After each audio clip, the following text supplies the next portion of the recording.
The Eafp podcast. As electrifying as a hairdryer thrown into a hot tub, my friend. On the JCA Sports Podcast on Spotify and Anchor app.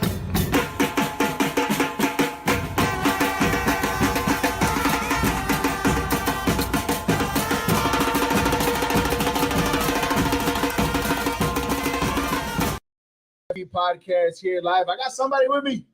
Got someone right here with me. What it do, baby? What up, Jose Contreras from the JCA Sports Podcast and Sports Drip Live too as well. He is here with me, newly promoted Liverpool fans. But that's what we're going to talk about a little later on. But first things first, don't forget Saturday I am going live. The JCA. The Eafp podcast is going live, local, and all over the place. Well, not really. We're just going to One Allegiance Brewery in Chicago Ridge, 10215 South Harlem Avenue. I'll be live there pre and post game for the Champions League final. Hopefully everybody could join us, giveaways and stuff that I have for you guys. So be on the lookout for that. Also, what else do we got, Jose? That's all I got for you guys. Other than that, the Eafp podcast is here, live, local, and ready to go on Facebook, on YouTube, on Twitter. Make sure you guys follow us, like us, hit the little bell where it says John Quinavi to notify you guys when the show is on live from my show, the Eafp, our show, the JCA Sports Podcast, with our boy Jonathan Playo, and of course his show with his brother, Sports Strip Live, all combat sports all the time, which is live today, no? Yeah, later on tonight. So there you go. So we're gonna be on the lookout for there. Nothing to talk about. A lot to talk about actually. I was about to say nothing but Champions League, but no, we had championship weekend over the weekend for the Premier League, and almost all the other leagues around Europe ended this weekend too. Spain was already covered, France was already covered, Germany was already covered, but the only thing that wasn't covered was the English Premier League, and man, was it exciting for sure. Definitely had us hooked on. Look, I don't want to say I gave up watching my boys, in Arsenal and playing, but I did. They were commanding, winning 5-1 against Everton. It was all over, so I was just like, okay, you know what? Let me turn it back, because I did have one TV I had Liverpool on. The other TV obviously I had the Arsenal game on, and on my phone I had the Man City game on. But on Peacock they had like the score lines for everything, so that's what I was watching. And also before I forget, you guys can also join me on this podcast. Not only myself, but I'm not solo today with my boy Jose with my book bag in the background. Sir, I make my EAP podcast debut today, and now I've been on all three shows like you. Yeah, for real. Yeah, nice. Amazing. First and the second one to do it. But yeah, I had that going. It was fun. It was exciting. And man, Jose, as a Liverpool fan, and I know I have a few Liverpool fans myself there, all the Man City fans. I know you guys were itching and scratching and how this game was going. But for you, Jose, your first year of watching actual real football, what'd you think about your championship experience on Sunday? I'll tell you what, I picked a good year to start following soccer. Look, Nice. I don't want anybody thinking first and foremost that I just picked Liverpool because they're that good. Ask Eric, ask John, right, who's with us in the JCA Sports Podcast. Last year, I was talking about starting to get into soccer, and I was looking for certain soccer teams in different leagues to pick, and they were giving me options, and I chose Liverpool. I chose Liverpool before they went on this amazing run that they're in. Yeah, and it's coming. It's turned out to be a really good decision. Yeah, definitely. I mean, I helped you along the way. I gave you a few teams that have mainly more of the fans experience, right? Obviously, my reason for Arsenal, how I watched them, was a completely different story on why I followed Arsenal in the first place. For you, I gave you Liverpool on how they had their famous intro and Never Walk Alone. Amazing. I think Borussia Dortmund uses it every once in a while, and then other teams, I forgot who else uses it. I got the StreamYard guys. If you guys want to join me on the StreamYard app right there, you can just join in anytime so we can talk about the real football coming in. I showed you that. I showed you other teams too. You just chose Liverpool because of the ambiance of the stadium. So you're there, you got a good year too. But again, the feeling, how were you feeling during the championship Sunday, knowing that your team was on the verge of winning and yet they couldn't capitalize the opportunity towards the end? I wouldn't say that it couldn't capitalize. As I was telling you and John in our text chain, they did what they had to do to win the Premier League. Mm-hmm. But so did Man City. Right. So did Man City. And then because Man City was already a point ahead, you really couldn't, you really couldn't do much. You had to hope that Aston Villa, we're going to win that game. Yeah. And at first it starts to look out that way because Liverpool scored. Liverpool tied the game, right? And then you see Aston Villa was up 2-0. You're like, hold on, we just need one more point. Yeah. We need one more point, or I'm sorry, 2 more points, and we can win this. Liverpool's their points end up coming late in the game, but so did Man City, and Man City went on a tear. They did. They did exactly what they needed to do. They did to win, and they did. But so did Liverpool, and that's the thing. You got to give credit to Liverpool. The fact that they were able to come in second in the Premier League and still literally take it to the wire after winning both the FA Cup. What do they say? That's John over here. Of course, just keep on what you're saying. Of course, Jonathan said. But after winning the 2 championships, they already won, and them already going to the Champions League this Saturday. For them to be that close to win the Premier League. Still a great accomplishment in my book. In your book, and you being the first year Liverpool fan, obviously, you'll understand it just a little bit more. He's just seeing it right now. Yeah. Our other buddy that is for the third JCA from the J of the JCAs on here says, stop calling it a text chain over here. Apparently we're too old if we call it a text, and he doesn't understand it. Right, we don't understand. Whatever. There you go. A la Madrid, and nada más. And then, do you guys think that Hazard played? That's another question for another day. My answer to that is no. But that's just they're just riding on a high right now. So, but yeah, there you go. A la Madrid. We'll talk about the Champions League later on. This is the Eafp podcast here on the John Konavi Facebook page. Make sure you guys follow us, like us, share us on your personal pages. This page is public, and make sure you guys follow us on all our social media platforms: Facebook, YouTube, Twitter, Twitch, Instagram, and the TikTok. But it was exciting. It was enticing. Now, look, the only reason why I said double the opportunity, or they couldn't have the opportunity, because they had let Wolves still be in the game, hanging around the whole entire time. There was moments in that game where Liverpool could have actually taken over that game, and even though the pressure in Man City was even onto an extreme, it really didn't feel like it was a very high pressure situation in Man City.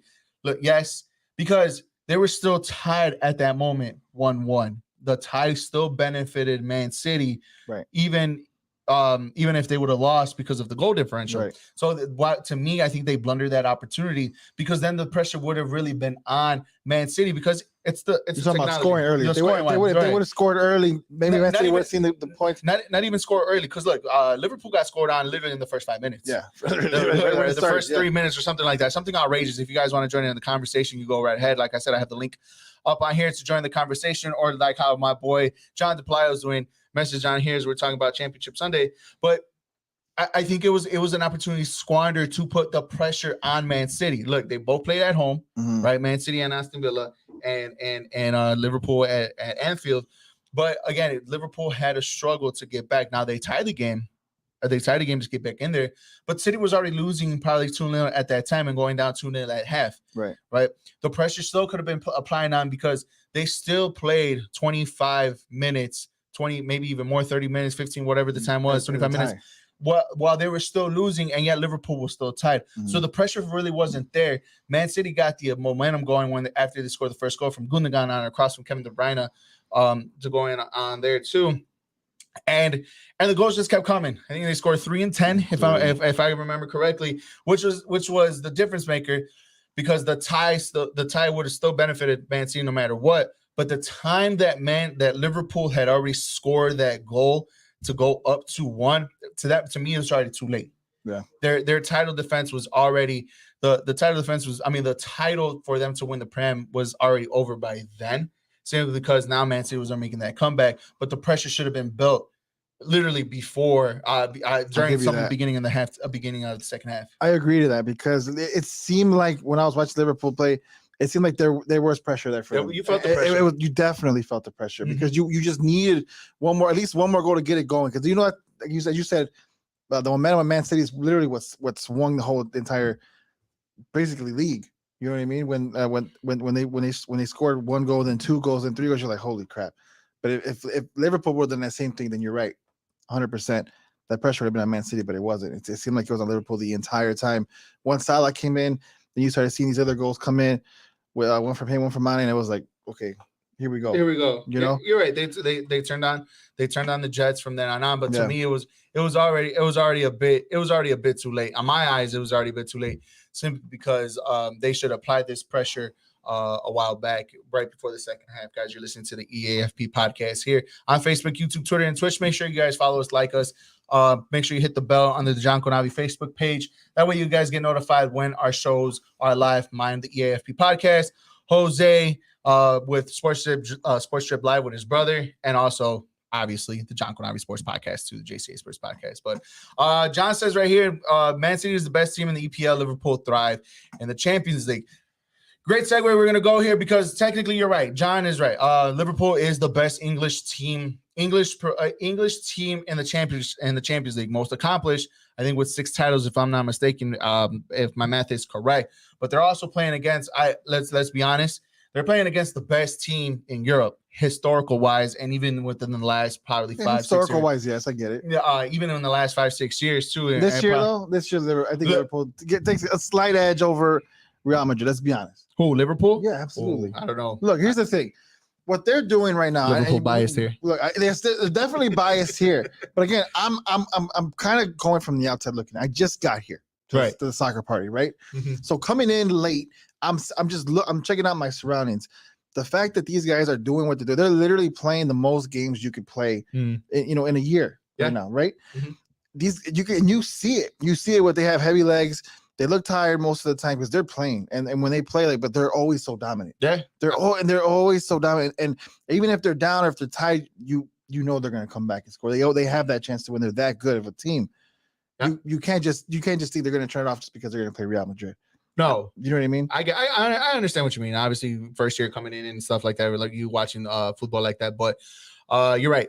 They play the maximum games that they can. FA Cup final, League Cup final, all 38 games in the League Championship, and now I think it's 14 games that they played in Champions League. So yes, this is the maximum amount of games that you can play. You know, they didn't play the Community Shield this year. They're definitely playing it next year for sure, this upcoming season. So that's an extra game or two added to their belt. You know, plus whatever they do in the Champions League, then you have more extra games in the Club World Cup, which I don't think it's going to be played simply because of the World Cup. But that's another conversation for another day. But on the comment, he said, Jose, put some respect on Real Madrid. And this is where I'm probably going to defend John in this aspect. I'm putting respect on Real Madrid. You got to put respect on Liverpool and what they've been doing. Like, I get it, John. You want to come at me. It's okay. But you got to put respect on what Liverpool's been able to accomplish thus far. And you can't just think they're going to roll over just because they're going to face Real Madrid in the Champions League. Look at the Champions League thus far. I've been watching every game with Liverpool. They have been going off. The only team they've been like really toe-to-toe with was, I think, was Man City, wasn't that? Benfica. Who are you talking about? Real Madrid? Yeah, no. I'm talking about the Liverpool, Benfica, but that was just the first. No, Villarreal. Well, I'm trying to remember. They've been having some tough games. I know they had Benfica, if I'm not mistaken, but they kind of got over that. I know they had Villarreal in the semifinal. Mm-hmm. I'm trying to remember who they had in the first round. To be honest with you, I can't even remember. It's blanking my name too. It's blanking too. But I'm telling you, I'm putting respect on Real Madrid. I know how dangerous they can be. But you got to do the same for Liverpool. You got to. They're there for a reason. They've been playing in all these really high-profile games for a reason. Mm-hmm. They got skill, man. Yeah, he says you're capping. He said there's no way Liverpool has an edge. In all realistic though, like I know I have my show.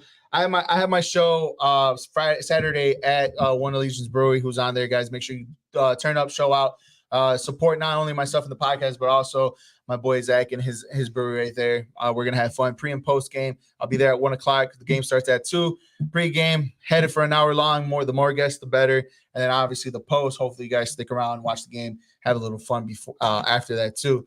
But yeah, he said Real Madrid are Champions League royalty. Not only Champions League royalty, but I think European royalty too as well. You have to admit, at one way or another, whether if you're a fan of Real Madrid or a fan of another team or even a fan of the rivals, which they don't kind of want to admit it, but it's true. This team defines Europe, and it's all success. You know, I think they have 20 some odd league titles in Spain. They have the most Champions League trophies in history with 13. They have you go on and on. They always have the biggest names. Always play in the biggest stage throughout all and out, right? To be honest, out of all the teams that Real Madrid had probably posted up in the modern era that we know today, this is by far kind of sort of like the weakest team that has made it to the final. But you got to give credit where credit is due. And I'm going to put it right with what John says. They ain't beating Ancelotti because of the GOAT, and he has a lot to do with it. Defensively, his structure, it took him a while to adapt, but defensively, his structure, how he has, especially the three key people in the middle, and Kroos, Modric, and Casemiro playing that, giving the liberty of Modric to do whatever you want in the middle. That's going to cause some problems. That's where I probably give more Madrid the edge over the Jordan Henderson. And I'm forgetting who else plays in the middle too. Fabinho, I believe, and somebody else. Fabinho. That's the key matchup right there, because you go out and out, wing from wing, player to player attacking.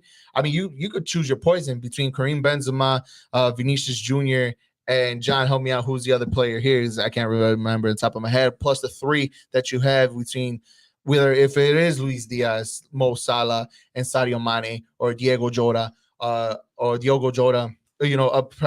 attacking on top. Plus, you still have Roberto Firmino coming up from the bench to come in. There's attacking galore with Liverpool, but the main structure is going to be the middle, and that's where I give Real Madrid the edge, and probably that's going to be the factor in this Champions League final coming up this week on Saturday. John goes in the comments, says, "I'm not coming at you. I'm not even disrespecting Liverpool. We're talking about Real Madrid, bro. They're the big dogs." Of the big dogs, which is actually true. On John. No, that's not. They're the big dogs of the past, but this is Liverpool's yard. Okay. But we see where you're going with. Liverpool's winning. Right now they couldn't do the quadruple. They lost out in the Premier League. Obviously, they're going to come in a lot more hungry. As for Real Madrid, they already won La Liga. This would be an extra nice going for a double, winning the Champions League. But I know you got into this, but the soccer knowledge that you gained this year, to you, what's probably going to be the difference maker for Liverpool to win this matchup? This is going to be tough because you're right. They just won the Liga, and so you literally have two probably the best teams right now going at each other. But from what I've seen thus far, right, I'm going to give the edge to look. I haven't seen enough Real Madrid. Yeah. You got to get ESPN Plus, bro. Got to sign up. Pay that $4.99 $4.99 a month. ESPN Plus. I got the ESPN or Plus, $6, whatever the amount is. I forgot. But I just got into soccer. So Liverpool is literally just like really what they're watching, right? So again, I'm spoiled right now. I've been seeing a lot of good soccer. But Salah's just been cooking, man. That man, I know that that's like the last game he came in the second half, but when he's out there, he's a huge difference. No, definitely. They're juice maker. I mean, I don't know. Again, I don't know how good he is, but 37 goals, I think 30, like around there, like 34 goals that he's had this season. Like, come on, man. No, yeah, I mean, you're absolutely right on that part. If there's a not much of a take, but it's all I know. The one thing that does worry me about Real Madrid a little bit is defensively. I mean, they lost Sergio Ramos, but they look like they cope with him without fine. I think I seen a stat that was over the internet. I forgot who it was that sent it, but I think this was the first time that Real Madrid did not have a red card all season since 1983-84 season. Is that because Sergio was out? Sergio Ramos, you're at least in every matchup that Sergio Ramos is on there, there's almost a guarantee that he may or may not get a red card. Huh? But I mean, they made him one of the best, or he is one of the best defenders, or people claim him to be one of the best center backs in the modern day history. He's out this game coming up. Well, he's in PSG. Oh, that's right. Oh, so he's not playing for anymore. So that's what I'm saying. Okay, this is how much I know about soccer. Right, exactly.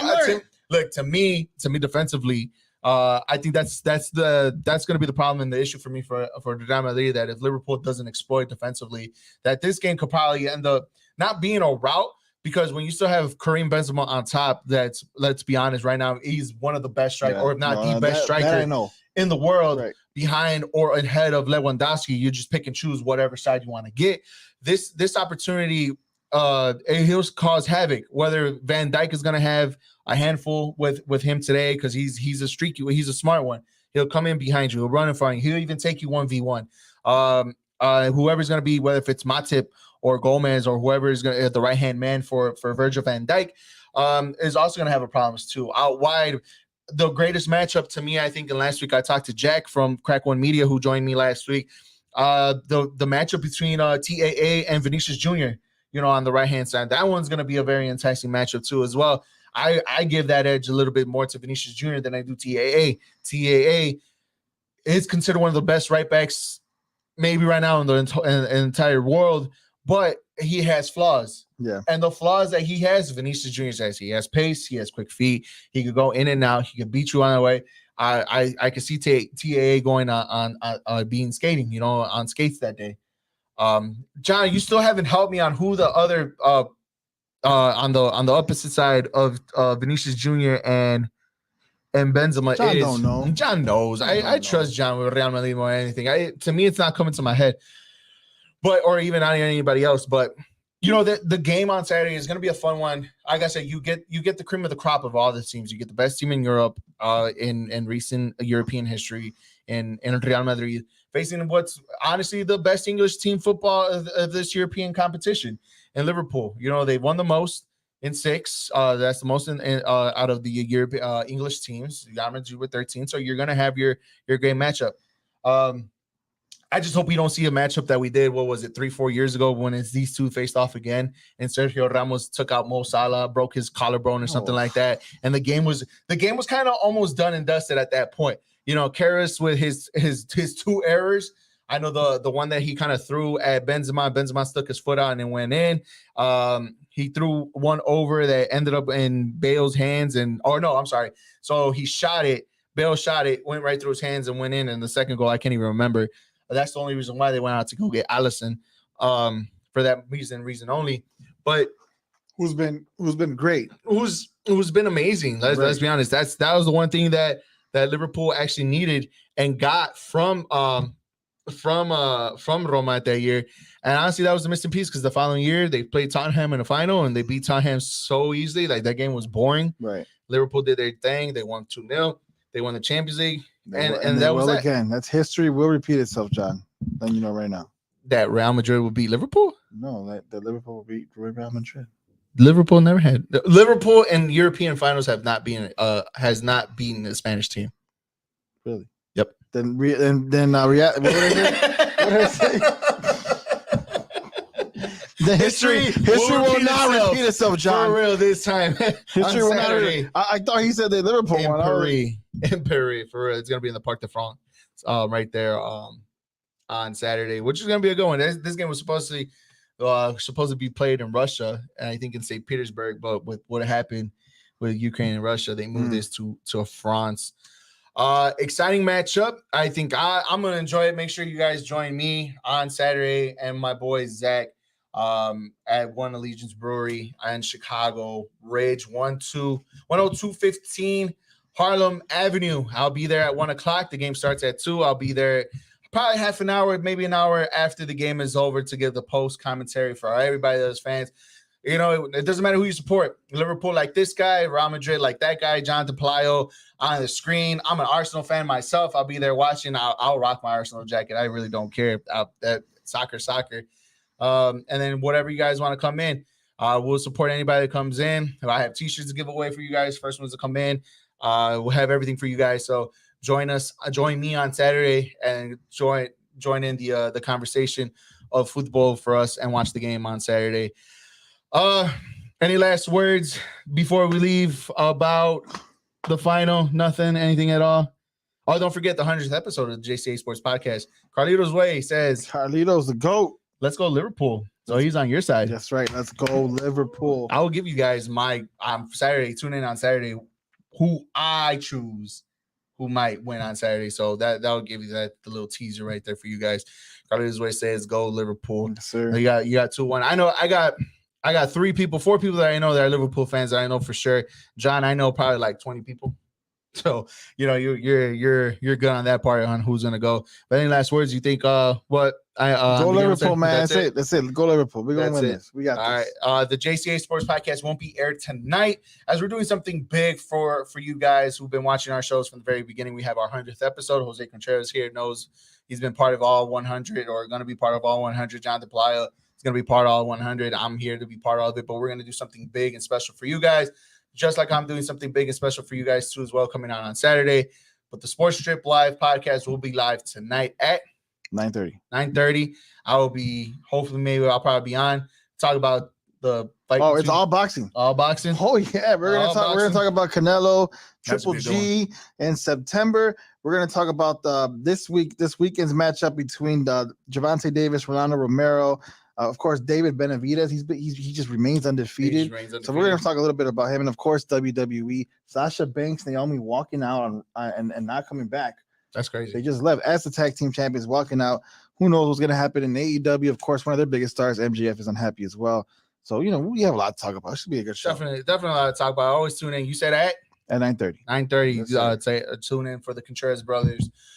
First share, I would like to thank Carlitos on here, Jonathan Palaio, the big Real Madrid fan for self, and everybody that was watching, tuning in, listening. Make sure you guys Real Madrid sucks. follow us on our social media platforms: Facebook, YouTube, Twitter, Twitch, Instagram, and TikTok. Make sure you guys follow all our shows. I'll phone him. My God.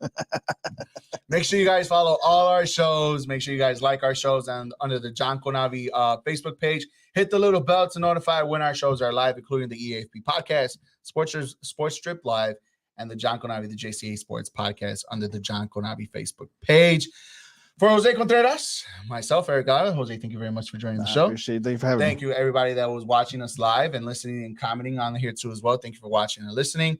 Until then, don't forget, one more time, Saturday, 1 o'clock at One Allegiance Brewery. Eric, hit the outro. No, not yet. One Allegiance Brewery. Oh, come on. Not yet. I wanted to say it. 10215 Harlem Avenue, Chicago Ridge, guys. We hope you see everybody there. Come support Zach and his brewery.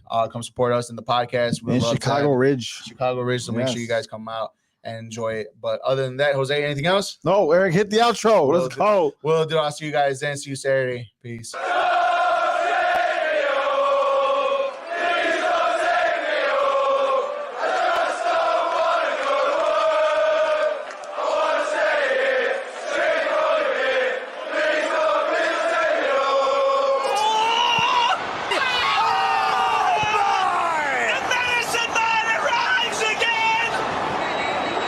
Staggeringly brilliant, and Sevilla fall apart like King Louis Temple. It's astonishing. Look at the way he picks his spot. They could make Ebenezer Scrooge smile with the quality of his goal. Caesar, you later. Oh. Yes. Yes. He's intolerable.